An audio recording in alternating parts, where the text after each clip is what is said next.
오늘 말씀의 제목은 결국 각자 준비해야 한다라는 말씀의 제목을 가지고 함께 은혜를 나누기를 원합니다. 여러분들 준비를 잘 못해서 낭패를 보신 적이 있습니까? 저는 딱 한 번 그 기억이 있는데 제가 신대원을 준비할 때 첫 번째 준비했던 그 신대원 면접을 준비를 안 해서 낭패를 왔던 적이 있습니다. 그게 뭐냐면 저는 이게 어렸을 때 중학교 때 제 거울을 보고 정말 낙심을 했었어요. 그때 몸무게가 90kg를 넘었었고 얼굴은 지금도 시커멓지만 그때 더 시커맸고 그 반에서 나만 뚱뚱했거든요. 그래서 내가 너무 본데 인상까지도 너무 더러운 거야.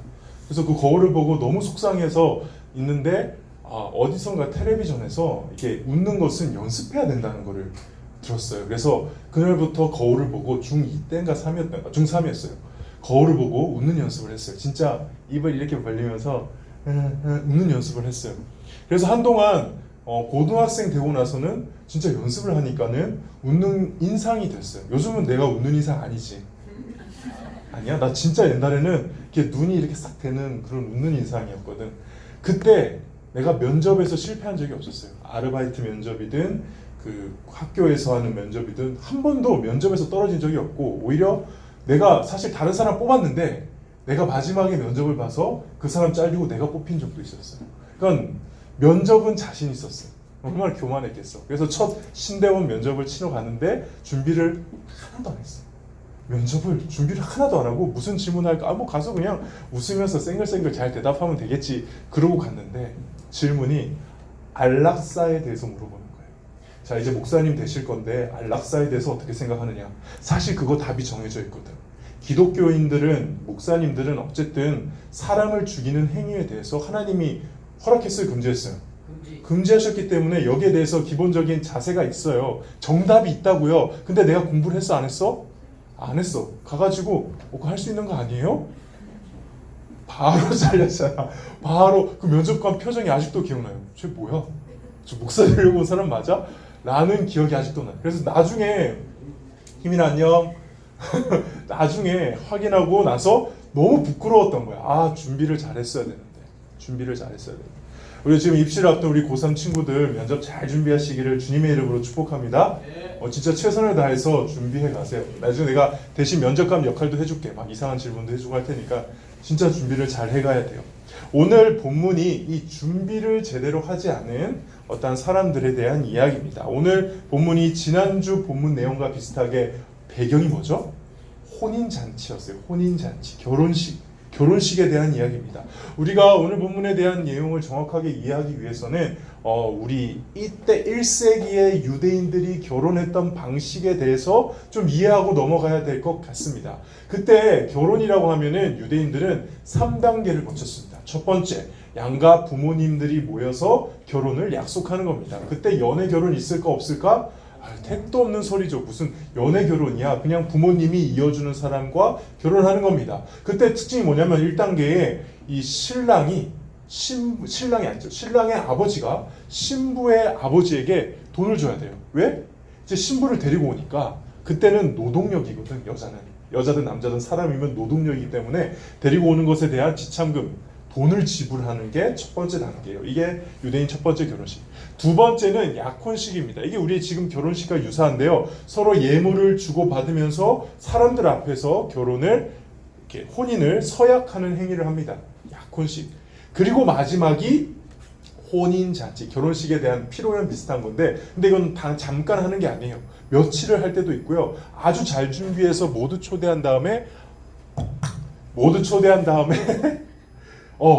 대대적인 이렇게 혼인잔치를 해야 그때서야 비로소 첫날 밤을 보내고 같이 살기 시작합니다. 오늘 본문이 몇 단계였죠? 3단계예요. 혼인잔치 할 때의 이야기예요. 혼인잔치 할 때. 지난번의 비유와 똑같죠. 지난번의 비유에서는 혼인잔치 때 누구에 대한 얘기죠? 초대했는데 거절한 사람들, 막 그런 사람들에 대한 이야기라면 오늘은 신부의 들러리에 대한 얘기입니다. 여러분들 들러리 잘 아세요?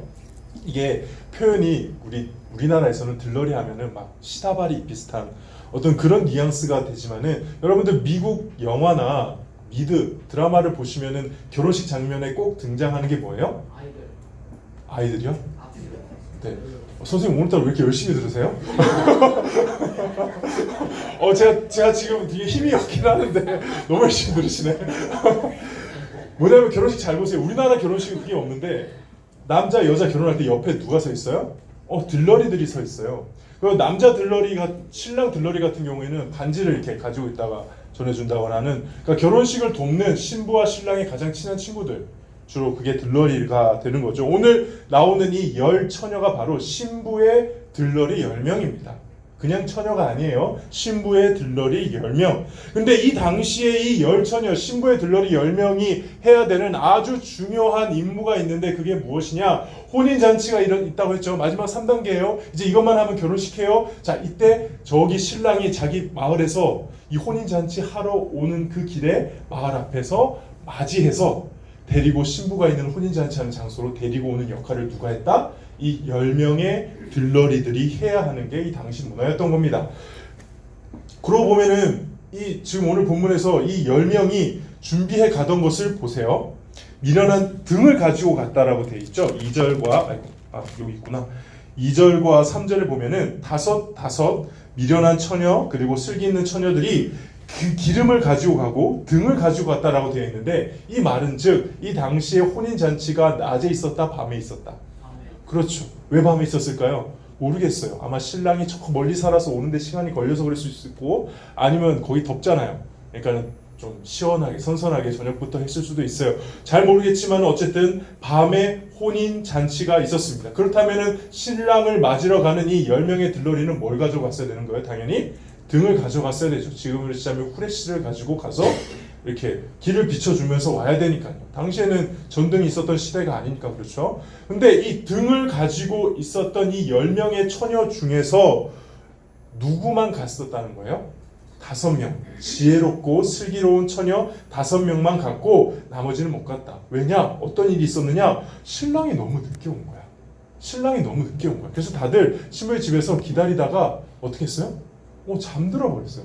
아마 10명만 잠든 게 아니라 다 잠드는 것 같아. 피곤해가지고. 그날 하루 종일 혼인잔치를 준비하다 보니까는 잠들었는데 갑자기 소리치는 거예요. 신랑이 오고 있답니다. 그래서 사람들이 신랑 맞이하러 가자. 이거 누가 한다고? 10명의 들러리들이. 준비하기 위해서 횃불을 딱 들었는데, 등불을 들었는데 기름이 다 떨어져 가네? 이거 좀 불이 꺼져 가네? 근데 5명은 뭐가 있었다? 기름이 있었던 거예요. 보조 배터리가 있었던 거예요. 그래서 얼른 충전하는데 나머지 5명은 없었습니다. 그래서 그 나머지 5명이 얘기합니다. 우리 기름 좀 주라. 안 돼. 우리도 지금 간당간당해. 너 빨리 가서 기름 사와. 알았어. 그리고 기름 사러 갔더니 이 5명이 먼저 빨리 가서 신랑을 모시고 혼인잔치에 들어가 버렸다. 이 5명이 뒤에 와서 간신히 기름을 사서 왔는데 아무도 없어요. 그래서 혼인잔치에 갔더니 문이 닫혀서 못 들어갔다. 이 얘기를 하는 겁니다. 오늘 이 비유를 통해서 예수님께서 하시는 메시지가 있는 거죠. 오늘 이 비유는 결국 무엇에 대한 비유인지 여러분들 아십니까? 사실 교회를 열심히 다니는 친구들은 상식적으로 알고 있죠. 이거는 예수님께서 다시 오시는 것에 대한 비유예요. 예수님께서 다시 오시는 것. 오늘 읽고 있는 마태복음 25장쯤 되면은 예수님이 이제 십자가 못 박혀 죽으시기에 가장 가까워지고 있거든요. 그래서 마지막 때에 대한 예수님의 말씀들이 이어지고 있습니다. 그때 이 예수님이 다시 오심이 어떤 것이냐, 너네 어떻게 살아야 되느냐 라는 준비에 대한 내용을 가르쳐주기 위해서 방금 이 이야기를 예수님이 지어내서 말씀하신 겁니다. 자, 여러분들 이미 잘 알고 있지만 확인하고 넘어갑시다. 이 기독교는 무엇을 믿는 종교입니까? 예수님을 믿는 종교죠. 예수님을 어떻게 믿는 거예요? 하나님의 아들이심을 믿는 겁니다. 또한 기독교는 무엇을 믿습니까? 그 하나님의 아들이신 예수님이 어떻게 되셨다고? 십자가에 못 박혀 죽으셨다고 믿는 겁니다. 누구 때문에? 나 때문에. 나의 죄 때문에. 그래서 그 예수님을 믿음으로 내가 구원받을 수 있다라고 믿는 것이죠. 근데 그 예수님이 어떻게 되셨습니까? 죽고 끝? 아니요. 3일 만에 부활했다는 다소 믿기 힘들지만은 우리는 그 말씀을 통해 분명하게 믿는 예수님의 부활을 믿는 거죠. 그리고 하늘나라에 올라가셨습니다. 천국에 가셨습니다. 지금 하나님의 우편에 앉아 계십니다. 아까 신앙 고백했죠. 전능하사 주주주 하면서 우편에 앉아 계신다고 우리는 고백을 했습니다. 근데 이제 여기서 마지막 중요한 믿음이에요. 어떤 믿음이냐? 그 예수님이 다시 오신다는 거. 다시 오신다는 거. 사실 믿기 힘들죠. 왜? 2000년 동안 안 오셨잖아. 오신다 놓고. 근데 어쨌든 우리는 그거를 믿으며 고백하며 오늘도 모이는 것입니다. 마치 유대인 결혼식의 세 번째 단계인 혼인잔치가 아직 남아있는 약혼식까지 한 상태인 거예요. 우리는 모두. 그래서 예수님을 신랑이라고 하고, 여러분도 혹시 들어봤어요? 교회 그리고 우리 성도들을 그리스도의 신부. 그러니까 나 남자인데요. 상관없어요. 우리 모두가 다 그리스도의 신부라고 표현하죠. 이게 그리스도인, 기독교인에 대한 닉네임이라는 거예요. 무슨 의미냐? 우리 아직 혼인잔치 남아있다. 하나님 앞에 가서 신랑 되신 예수님 만날 날을 기다리는 신부의 삶을 사는 예수 믿는 사람들이다. 이게 바로 오늘 본문의 내용입니다. 자, 그러면 오늘 본문을 통해서 우리 딱 두 가지만 배워야 될 영적 원리 하나 알아보고 말씀을 마치도록 하겠습니다. 첫 번째, 예수님의 재림을 믿는 그리스도인은 한마디로 준비하는 삶이다. 뭐라고요? 준비하는 삶. 준비가 포인트입니다. 준비. 무엇이 신앙생활입니까? 준비가 신앙생활입니다. 내가 지금 예수를 제대로 믿고 있나? 나 천국 갈 만한가? 뭘 체크해야 되는지 아십니까? 내가 준비하는 사람입니다. 나는 지금 예수님 다시 만날 준비하며 오늘을 살았는가 하는 것입니다. 이거 점검해야 됩니다. 제가 이번 주 화요일에 여러분들 노회라고 아세요? 너무 내가 무시했나? 미안. 교회들이 모여서 노회를 이루고 있고, 노회들이 모여서 그 총회를 이루는 거예요. 반 모여서 학년 모여서 학교. 우리 군인이 있으니까 군대가 모여서 소대가 모여서 모른다 군인이. 그런 것처럼 이 교회들이 모여 있는 데가 노회예요. 근데 노회가 중요한 이유가 뭐냐면 노회에서 목사 안수를 줘요. 나는 남부산 동노회에서 안수를 받았어요. 그래서 나는 남부산 어딘지 모르죠. 부산에 어디 하나 있어요. 남부산 동노회 소속인데 지금 제가 어디 왔습니까? 수도권에 왔다 하여 여기가 수도노회래요. 수도노회의 이명이라고 해서 저의 거처를 옮기는 일을 이번에 했어요.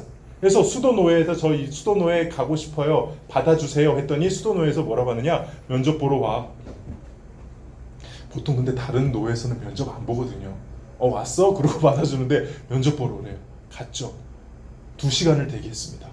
다른 사람들 면접 볼 때까지 다 기다리고 있다가 2시간을 대기했어요. 근데 제가 면접 보러 가기 전에 얘기를 들었어요. 여기 목사님들 무서워. 어떤 질문 할지 모르니까 잘 준비해가.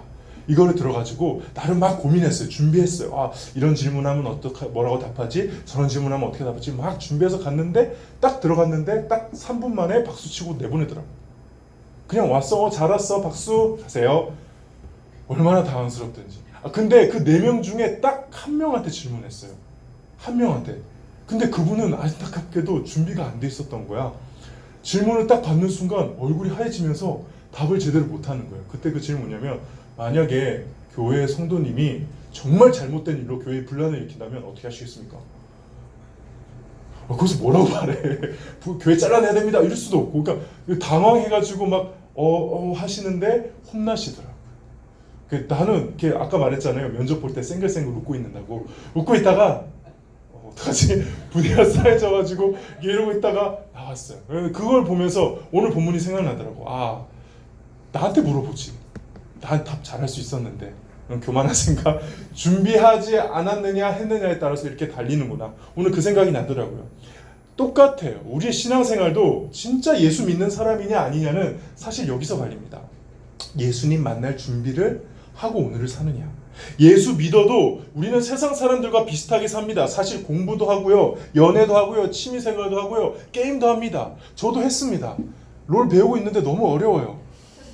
가르쳐주세요. 근데 해요. 목사라고 게임 못해요? 선생님도 저를 이해하셔야 되는데 우리한테는 게임이 약간 스포츠예요. 합리화하고 있죠? 그렇게 게임 해요. 근데 뭐가 달라요? 그거 하면서도 우리는 누구를 기다리고 있어요? 예수님 기다리는 사람들이라는 거예요.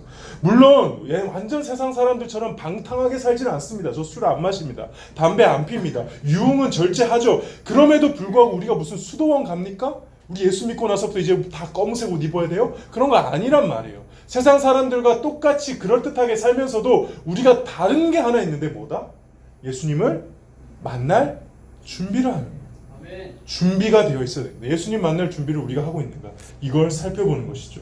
오늘 본문에 이 10명의 들러리, 10명의 처녀들이 겉으로 보았을 때는 차이가 없었습니다. 다 등불, 횃불 들고 있었고요. 아마 옷차림도 잘 갖춰져 있을 겁니다. 언제라도 신랑이 왔다 하면은 데려갈 준비를 하고 있었겠죠. 겉으로 보았을 때. 심지어는 잠도 어떻게 했어요? 다 똑같이 잤어요. 다 똑같아 보였다고. 다 교회 안에서 예수 믿고 하나님 앞에서 구원받은 사람 같아 보였다고. 근데 신랑이 늦게 오니까 어떻게 돼요? 완전 갈리잖아요. 5명은 신랑을 맞이하고 혼인잔치로 가게 되지만 5명은 못 갔다는 거예요.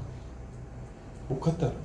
누구만 제대로 준비하고 있었느냐? 이 5명만. 어떤 준비냐? 신랑이 혹여나 늦어진다 하더라도 그 늦어짐에 대해 대비를 하고 있었던 이 5명만 들어왔다는 겁니다. 그래서 오늘 말씀의 마지막 구절에 깨어 있으라라는 이 말씀은 잠자지 말라라는 말씀이 아니라 준비하고 있으라는 말씀. 준비하고 있으라. 10명이 다 자고 있었어요. 자도 된다니까요. 여러분들 세상 가서 해야 될 거 하세요. 근데 준비하고 있으세요. 준비하고 있으세요. 오늘이라도 당장 예수님 만날 준비하고 우리는 살아가는 것입니다. 그래서 신랑이신 예수님이 오신다 그러면 언제라도 뛰쳐나갈 준비, 기름 들고 뛰쳐나갈 준비를 해야 하는 것이죠. 저와 여러분들은 예수를 믿는 줄 믿습니다. 예수님 만날 준비를 하는 것도 믿습니다. 그게 예수님 믿는 겁니다. 24시간 성경 보고 찬송 듣고 기도하라, 이게 아니고 언제든지 신랑 만날 준비를 하라. 신랑 만날 준비를 하는 저와 여러분이 되기를 주님의 이름으로 축복합니다. 아멘. 두 번째입니다. 두 번째, 준비하는 삶인데 이 준비하는 걸 어떻게 준비하느냐? 설교 제목 만났구나. 아니 됐어요. 설교 제목이 뭐였죠 오늘? 각자 준비하는 거예요. 결국 각자 준비하는 거예요. 이게 오늘 두 번째 우리가 깨달아야 될 원리입니다. 준비는 각자 하는 겁니다. 잘 들으세요. 준비가 중요합니다. 근데 이거는 같이 하는 것처럼 보이는데 사실은 같이 하는 게 아니에요. 진짜 지금 와서 같이 예배 드리고 있잖아요. 근데 같이 하는 게 아니에요. 각자 하는 거예요.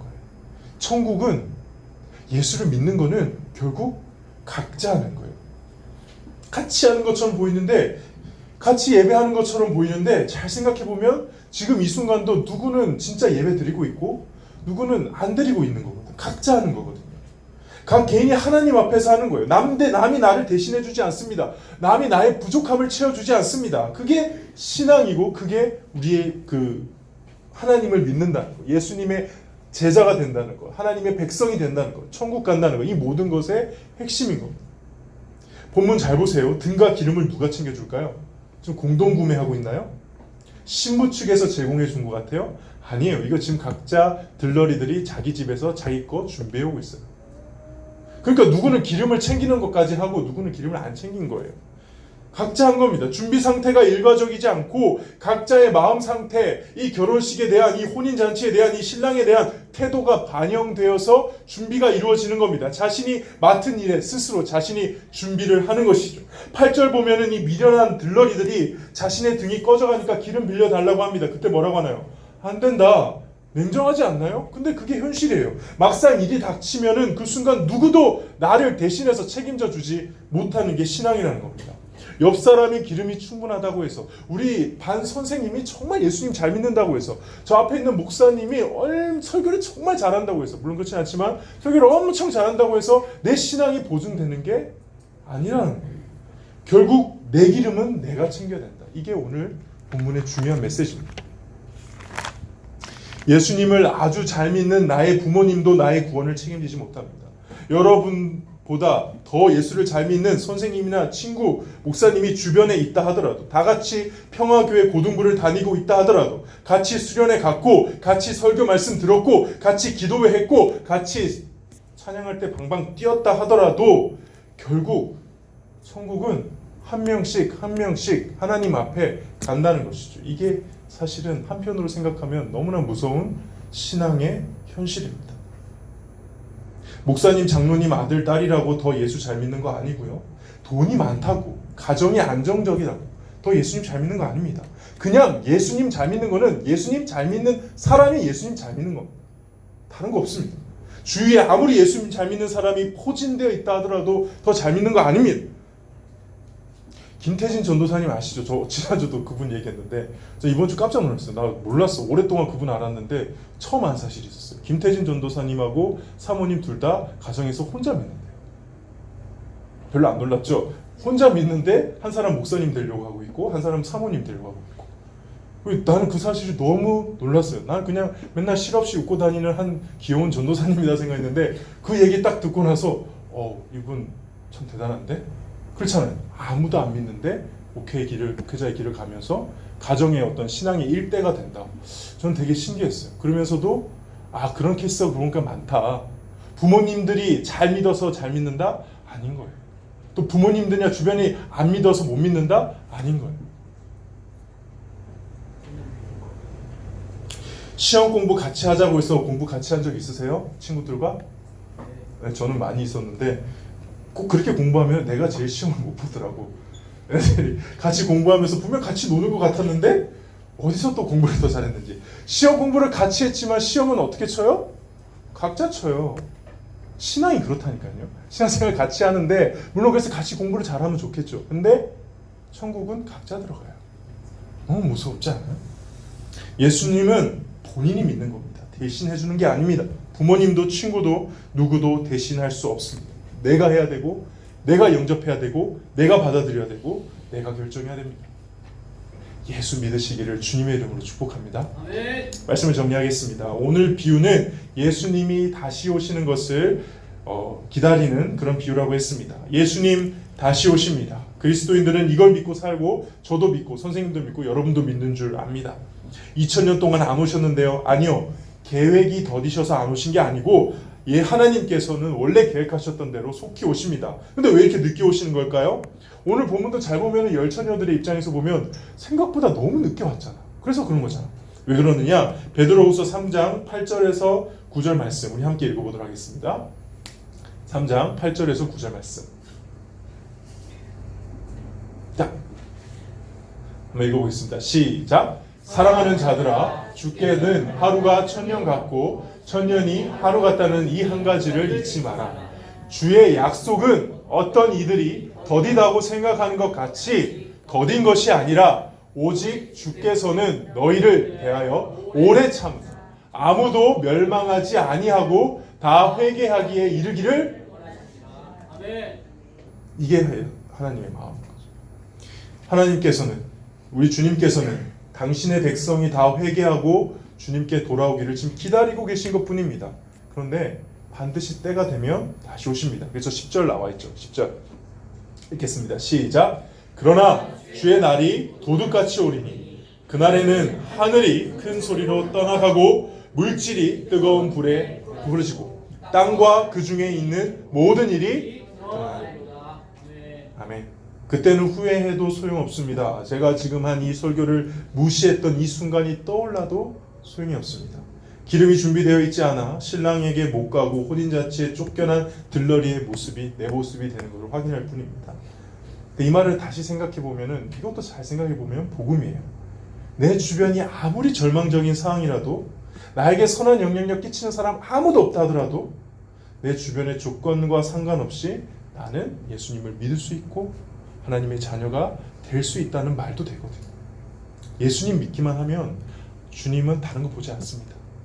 다른 거 보지 않습니다. 얼마나 좋습니까? 다시 말씀드립니다.